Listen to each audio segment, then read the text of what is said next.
ప్రస్తుతానికి నిడమనూరు మండలం హెడ్ క్వార్టర్లో ఉన్నాం. అక్కడ ఒక మంచి సీనియర్ నాయకుడిని మేము ముందుకు తీసుకొస్తున్నా. అతను ఎవరో కాదు, చాలా చెప్పుకోదగిన గొప్ప వ్యక్తి. ఆ వ్యక్తికి ఇప్పుడు మీకు పరిచయం చేస్తాను. అతని ద్వారానే వినండి, చూస్తూనే ఉండండి. అన్న నమస్తే. నమస్తే అన్న. మీరు జైలుకు పోవడానికి గల కారణాలు ఏంటి? ఎందుకు పోయారు? మీరు ఆ జైల్లో ఉన్న పరిచయాలు ఎవరితో ఉన్నాయి? ఆ నాయకులు ఎవరు? అసలు ఆ ఉన్నన్ని రోజులు మీరు ఏ విధంగా ఫీల్ అయ్యారు? అంటే అన్న, నా పేరు నాగైనా, నిడమనూరు మండలం గుడ్లగూడెం గ్రామం ఉన్నది. అయితే నాకు 2007 ఇట్లా ఒక చిన్నపాటి గొడవ వల్ల నేను కొట్టడం వల్ల మా బాబు అనేది చనిపోవడం జరిగింది. దానివల్ల మా అత్తగారు ఇట్లా ఎలాంటి కంప్లైంట్ కూడా ఇవ్వలేదు. కాకపోతే ఏంటంటే గవర్నమెంట్ ఎఫ్ఐఆర్ బుక్ చేసి రిమాండ్ చేసి జైలుకు పోవడం జరిగింది. నాకు 14 ఏళ్ళు జైలు శిక్ష పడ్డది. నేను చెర్లపల్లి జైల్లో 2009 జైలు జీవితం గడపడం ప్రారంభించాను.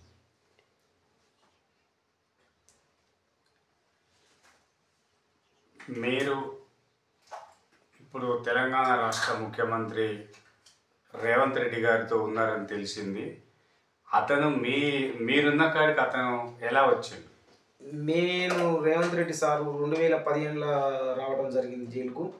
అప్పుడు జైలు అధికారులు నన్ను ఒక మంచి వ్యక్తిగా ఎవరు వచ్చినా ఇట్లా పని చేపిస్తారు, మంచి వ్యక్తిగా నియమించబడి నన్ను సార్ కాడ నియమించారు. ఒక సార్కు ఒక రూమ్ కేటాయించడం జరిగింది. ఆ రూమ్ కేటాయిస్తే సార్కు ఇక రూమ్ క్లీన్ చేసుకోవటం, బట్టలు వాష్ చేసుకోవటం, అన్నం వండటం, అంతా ఇక బట్టలు కుట్టుకోవడం, అన్నం పెట్టడం, సార్కు అన్ని సేవలు సంరక్షణ నేనే చేయడం జరిగింది ఒక నెల రోజులు. రేవంత్ రెడ్డి గారు మీతో ఉన్న నెల రోజులు ఎంతసేపు ఉన్నా దేని గురించి ఎక్కువ చర్చించేవాడు? ఎక్కువ దేని గురించి చర్చించేది అంటే రాష్ట్ర ప్రజలకు సేవ చేసే భాగ్యం కలగాలని చెప్పేసి ఆకాంక్షించేది. పేద ప్రజలు అనేది మనిషి ఎవరు కానీ సార్ దగ్గరికి పోతే గౌరవం అనేది ఇవ్వడం జరుగుద్ది. ఒక పేద వ్యక్తి పోయినా ధనవంతుడు పోయినా అందరినీ ఆప్యాయతగా దగ్గరికి తీసుకుంటాడు. అలాంటి వ్యక్తి చాలా ఎక్కువ రాజకీయం గురించి ఆలోచించేది. అన్స్పెక్టర్ సారు చాలా మంచి వ్యక్తి. అన్స్పెక్టర్ ఏదో జరగడం వల్ల సార్ వచ్చింది. సార్ అసలు రాకూడదు ఆ కేసులో, ఏదో అన్స్పెక్టర్ రావడం జరిగింది సార్. అంటే సార్ వాళ్ళ సీఎం వాళ్ళ కూతురు పెళ్ళప్పుడు కూడా సార్ జైల్లోనే ఉండి బేడి తీసుకొని వచ్చి అక్షంతలు వేయటం కూడా, అప్పుడు మీరు ఉన్నారా సార్ ఏమటి? నేను సారు వాళ్ళ కూతురు మ్యారేజ్ అప్పుడు నేను ఉన్నా. సారు ఆ రోజు ఉదయం మార్నింగ్ వెళ్ళిండు, సాయంత్రం వచ్చిండు. ఆ రోజు నేను సార్ ఎంపటే ఉన్నా. ఆ మ్యారేజ్ జరిగిన 2 డేస్కో ఏమో సార్ రిలీజ్ అయ్యి వెళ్ళిపోయాడు. అంటే సార్కు ఎలాంటి, అంటే ఆయన వంటకాలు ఏ విధంగా ఉండేది? మీరే చేసి పెట్టేదా? జైలర్స్ ఉన్నారా? అంటే జైల్ మాన్యువల్ ప్రకారం వాళ్ళు ఇస్తారు అన్నీ. కాకపోతే ఏంటంటే సారు ఇక వాళ్ళకు ఒక కేటగిరీ, స్పెషల్ కేటగిరీ ఇస్తారు, కోర్టు వారు ఇస్తారు. ఆ స్పెషల్ కేటగిరీ ఇచ్చినప్పుడు ఇంత చపాతి కానీ, కొద్దిగా రైస్ కానీ, కొద్దిగా బయట ఐటమ్స్ పర్మిషన్ ఇస్తారు వాళ్ళకు. ఏ వ్యక్తికైనా కోర్టు పర్మిషన్ అనేది ఇస్తారు. ఇక అది మనం సార్ దగ్గర ఉండి సార్కి అన్ని సంరక్షణ చేయడం జరిగింది. అంటే మీరు ఖచ్చితంగా బయటికి వెళ్ళగానే మీరు సీఎం అవుతారని చెప్పేసి మీరు అన్నారు. సార్ కూడా ముఖ్యమంత్రి గారు కొన్ని ముఖ్యమైన మీటింగ్లలో చెప్పడం జరిగింది. నిజంగా మీరు ఎందుకు ఆ మాట అనాల్సి వచ్చింది? ఎందుకంటే సార్లో ఒక ప్రజా నాయకునిగా ప్రజలకు సేవ చేసే భాగ్యం అనేది, ఆ కలేజ్ అనేది, ఆ ధైర్యం అనేది సార్లో కనిపించింది. నువ్వు ఖచ్చితంగా మీరు ఇట్నే పోరాటం చేస్తే మీరు తెలంగాణ రాష్ట్ర ముఖ్యమంత్రిగా కూడా అవుతారు సార్ అని చెప్పేసి కూడా నేను ఆ రోజున 2015లో సార్కు చెప్పడం జరిగింది. అదే విధంగా భాగంలో సార్ ముఖ్యమంత్రిగా అవటం కూడా జరిగింది. మన రాష్ట్ర ముఖ్యమంత్రిగా అయింది. అంటే మీరు ఇప్పుడు సార్ ముఖ్యమంత్రి అయిన కదా, మీరు ఏ విధంగా చూస్తున్నారా అంతే సార్ పడ్డ కష్టాన్ని గట్ట? కష్టం అంటే ప్రజల కోసం చాలా ధర్నాలు చేయటం కానీ, ప్రజల కోసం మంచిగా ఇప్పుడు గత ప్రభుత్వం మీద చేస్తున్న తప్పిదాలను నిలదీసి అడగడం వల్ల కానీ, మంచి ప్రజా పాలనలో భాగంగా ప్రజలకు సేవ చేసే భాగ్యం కల్పించాలని చెప్పేసి ఎన్నో విధంగా కూడా సార్కు ఇబ్బంది పెట్టడం జరిగింది గత ప్రభుత్వం. అయినా కానీ సారు నిలదొక్కుని రాష్ట్రం ఒకళ్ళ చేతిలో బందీ అయిపోయిందని చెప్పేసి తెలంగాణ రాష్ట్రానికి విముక్తి కలిగించాలని చెప్పేసి కూడా సారు మాట్లాడటం జరిగింది. మన రాష్ట్ర ప్రజలు కూడా రాష్ట్ర ముఖ్యమంత్రిగా ఎన్నుకోవడం జరిగింది. మళ్ళా వచ్చే ఎలక్షన్లో కూడా మన రేవంత్ రెడ్డి గారే ముఖ్యమంత్రి అవుతారని కూడా నేను చెప్తున్నాను. అంటే మీరు జైలు నుంచి విడుదలైన తర్వాత ఈ ముఖ్యమంత్రి గారిని ఎప్పుడైనా కలచడం జరిగిందా? జైలు నుంచి నేను విడుదలైన తర్వాత 2 సార్లు కలవటం జరిగింది. ఫస్ట్ సారి మామూలుగా పోయి పరిచయం చేసుకుని వచ్చి, 2 సార్ పిలిపించడం జరిగింది. పిలిపించి నా యోగక్షేమాలు అడిగిర్రు. ఎట్లా ఉన్నావు నాగే, బాగున్నావు అని అడిగిండు. నీకు ఒక ఉద్యోగం ఇస్తాను నాగే, ఒక నెల తర్వాత రా అని చెప్పిండు సారు.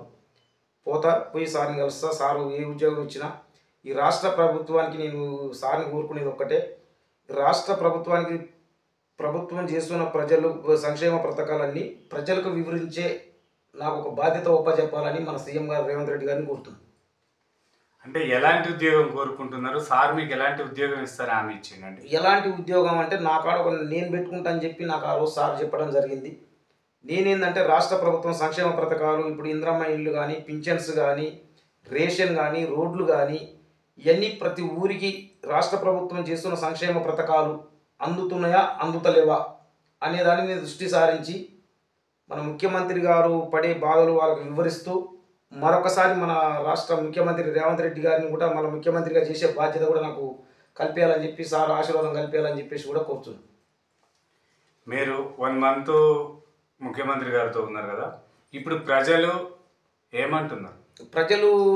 ప్రజలకు సేన ఇప్పుడు ఫ్రీ బస్ అనేది కూడా అది మంచి ఒక సబ్జెక్ట్ భాగంలో తెలంగాణ ఇది కొన్ని అంటే మనకు గత ప్రభుత్వం చాలా అప్పులపాలు చేసిపోయింది కాబట్టి ఏదైనా కొద్దిగా చేయాలంటే కొద్దిగా ఇబ్బందికరం. దాదాపు 74 లక్షల వేల కోట్లు ఏమో దాదాపు పెండింగ్ పెట్టిపోయింది గత ప్రభుత్వం. అవన్నీ ఆ మిత్తే 74 లక్షల కోట్లు కట్టాల్సి వస్తుంది సంవత్సరానికి. ఇప్పుడు కేంద్రం కూడా కొద్దిగా బడ్జెట్ అనేది నిధులు రాష్ట్ర ప్రభుత్వానికి సరిగా అందేయలేకపోతున్నారు. వాళ్ళు కూడా మన సంజయ్ గారు కానీ, ఈటల రాజేంద్ర గారు కానీ వాళ్ళందరూ మన రాష్ట్రానికి కొంత నిధులు కేంద్రంతో అభ్యర్థించి కొన్ని నిధులు మన రాష్ట్రానికి అందిస్తే ఇంకా రేవంత్ రెడ్డి గారు అనేక సంక్షేమ పథకాలు కూడా ప్రజలకు చేరవేస్తారని చెప్పి కూడా నేను ఈ విధంగా తెలియజేస్తున్నాను. మీరు ఉద్యోగం ఎందుకు కోరుకుంటున్నారు? ప్రజాసేవ చేసేందుకు ఏదో ఒక పోస్ట్, నామినేటెడ్ పోస్ట్ కోరుకోవచ్చు కదా. అట్లనైనా ఏం లేదు సార్, నాకు ప్రజలకు బాగా నామినేట్ పోస్ట్ ఇచ్చినా నాకు తెలంగాణ సీఎం రేవంత్ రెడ్డి గారికి జన్మ కృతజ్ఞతలు చెప్పుకుంటా. నాకు ప్రజలకు సేవ చేసే భాగ్యం కలిపేయాలని చెప్పి కూడా సార్ని కోరుకుంటా సార్ నేను. ఎందుకంటే ప్రజలకు సేవ చేయాలి, మా సార్ చేసే పని మొత్తం ప్రజలకు వివరేయాలని నా కోరిక. రేవంత్ రెడ్డి గారు మా ఉన్నంత వ్యక్తి, మళ్ళీ ఎలక్షన్లో కూడా నేను ముఖ్యమంత్రి నేను చేపిస్తా సార్ని. నాకు ఆ బాధ్యత నాకు ఉపజెప్పాలని చెప్పి కూడా మన ముఖ్యమంత్రి గారిని కోరేది అంతే సార్. నాకు ఇప్పుడున్న ముఖ్యమంత్రి రేవంత్ రెడ్డి గారి ఆలోచనలు ఏ విధంగా ఉంటాయి సార్? ఆలోచనలు అంటే చాలా ఉన్నతమైన వ్యక్తి సార్. ఇప్పుడు గాంధీజీ మనకు స్వతంత్రం కోసం ఎన్నో పోరాటాలు చేసేసి బ్రిటిష్ పాలనలో గత 19 నెలల 25 రోజులు జైలు చేయడం కూడా జరిగింది. మహానుభావుడు ఆయన గాంధీజీ గారు. మనం అలాంటి వ్యక్తిని మనకి గాంధీ పిత అని చెప్పేసి కూడా మనం ఇచ్చేస్తాం. 26 జనవరికి, ఆగస్టు 15కు, అక్టోబర్ 2కు మనం గాంధీ మన స్వతంత్రం దేవుడు, స్వేచ్ఛ జీవి దేవుడు మనం ఈ విధంగా ఉండగలుగుతున్నాం. అదే నాకెందుకులే అని చెప్పేసి కూడా ఆ రోజున గాంధీజీ ఆలోచిస్తే మనం చాలా బ్రిటిష్ వాళ్ళ చేతులు ఇది బందీగా అయిపోదురు. అలాంటి మహానీయుడు టీఎన్జే గారు, మన రాష్ట్ర తొలి ముఖ్యమంత్రి టీఎన్జే గారు, ఎన్టీ రామారావు గారు, వైఎస్ రాజశేఖర రెడ్డి గారు, రోషయ్య గారు, కిరణ్ కుమార్ రెడ్డి గారు, అలాంటి ఉన్నతమైన వ్యక్తి దగ్గ మన ఇప్పుడున్న ప్రజెంట్ ముఖ్యమంత్రి రేవంత్ రెడ్డి గారు. మీరు ఇంతమంది ముఖ్యమంత్రులు చూసుకుంటూ వచ్చి రేవంత్ రెడ్డి గారి ఆలోచన విధానాలు మీకు ఏ విధంగా అనిపిస్తున్నాయి? చాలా మంచిగా ఉంటాయి సార్. సార్ ఆలోచన ఏంటంటే ఎంతసేపు ఉన్నా ప్రజలకు సేవ చేయాలి అనేది ఒక కాన్ఫిడెన్స్ బాగుంటుంది. ప్రజలు సార్ ఒక చిన్నప్పటి నుంచి కష్టపడి ఒక హోదా పెరిగింది కాబట్టి, చిన్నప్పటి నుంచి కష్టపడి పైకి వచ్చిన వ్యక్తి కాబట్టి ఆ బాధ్యత తెలుసు కాబట్టి ప్రజలకు నేను సేవ చేసే భాగ్యం నాకు ఈ రాష్ట్ర ప్రభుత్వం కల్పించినందుకు నేను నా బాధ్యత ప్రకారం నేను వాళ్ళకు అన్నీ తీర్చుకోవాలని చెప్పేసి సార్ సంకల్పం. సార్ చెప్తుంటే మేము చాలా సందర్భాల్లో విన్నాం, జైళ్ళలో అద్భుతమైన బుక్కులు చదివామని చెప్పేసి అన్నాడు. మీరు కూడా ఉన్నారంట. ఎలాంటి బుక్కులు చదివేవాడు ముఖ్యమంత్రి గారు? ఎలాంటివి అని అంటే ఇప్పుడు మనకు అప్పుడు గాంధీజీ స్వతంత్రం తెచ్చిన బుక్స్ కానీ, లైబ్రరీ జైళ్ళల్లో ప్రతి ఒక్క బుక్ ఉంటుంది. వేమన ఇవన్నీ అన్ని బుక్స్ ఉంటాయి. సార్ ఎప్పుడు వేమన బుక్ చదివేది, గాంధీజీ బుక్ ఇవన్నీ ఇప్పుడు అవన్నీ అన్ని చిన్న చిన్న బుక్స్ ఉంటాయి కదా, అవన్నీ చదువుకునేది టైంపాస్గా. ఎక్కువ రాజకీయ కోణంలో ఎక్కువ ఆలోచించవద్దు. నేను ఒకటే మాట చెప్పిన ఆ రోజున సార్ ఏది జరిగినా మన మంచిగా అనుకోవాలి సార్, భయపడవద్దు, ధైర్యం జరిపోవద్దు, నువ్వు ఇదే కొనసాగించండి, నువ్వు రాష్ట్ర ముఖ్యమంత్రి అవుతావు కూడా అని కూడా చెప్పిన సార్కు. ఆ విధంగానే ముఖ్యమంత్రి అయ్యిండు, మళ్ళీ ముఖ్యమంత్రి అవుతాడని చెప్పి కూడా నేను భగవంతుని కోరుతున్నాను. సార్ మీరు జైల్లో ఉన్నప్పుడు మీరు కూడా ఒక ఖైదీగా చూస్తారు. ఇప్పుడు మీరు అనుకున్న వ్యక్తి ముఖ్యమంత్రి అయ్యిండు, మీలాంటి వాళ్ళకి ఎలాంటి న్యాయం చేస్తే బాగుంటుంది? మాలాంటి వాళ్ళకు చిన్న చిన్న ఏదన్నా ఇట్నే ఇప్పుడు మాలాంటి వాళ్ళు ఏంటంటే సార్, ఒకటి ఏ వ్యక్తి కూడా కావాలని తప్పు చేయరు, ఎవ్వరు కూడా తప్పు చేయరు సార్. కాకపోతే ఏంటంటే అనుకోని సందర్భాలు కొన్ని ఉంటాయి, ఆవేశంతో చేసేవి కొన్ని ఉంటాయి, అన్ఎక్స్పెక్టెడ్గా జరిగేవి కొన్ని ఉంటాయి. మనం ఇవన్నీ పరిగణనలో తీసుకుంటే ఏ వ్యక్తి కూడా తప్పు కావాలని చేయరు. ఏదో ఒక సందర్భంలో ఎక్కువ భార్యాభర్తలు లొల్లి పెట్టుకొని జైల్లోకి వచ్చేటోళ్ళు ఎవరు కానీ కావాలని చేసి జైల్లోకి పోయి ఉండాలని ఏ వ్యక్తి కోరుకోరు. ఎవరు అలాంటి స్థానంలోకి పోవాలని చెప్పి కూడా ఏ వ్యక్తి కూడా కోరుకోడు. అలాంటి వాళ్ళని కూడా సార్ ముఖ్యమంత్రి అయినందుకు 213 మందిని మా జైలు శాఖ డిఐజీ గారు డాక్టర్ శ్రీనివాస్ గారి ద్వారా, అశోక ఇలా తిప్పారి మేడం డిఐజీ గారి ద్వారా, మా సార్లు జైలు శాఖ డిఐజీలు డీజీలు అందరి ద్వారా సారు ఎంబడే తక్షణమే ఖైదీలను విడుదల చేయాలని చెప్పేసి కూడా ఒక ప్రణాళిక రూపొందించి 213 మందిని మొన్న పోయిన సంవత్సరం ఫిబ్రవరిలో విడుదల చేయడం అయింది.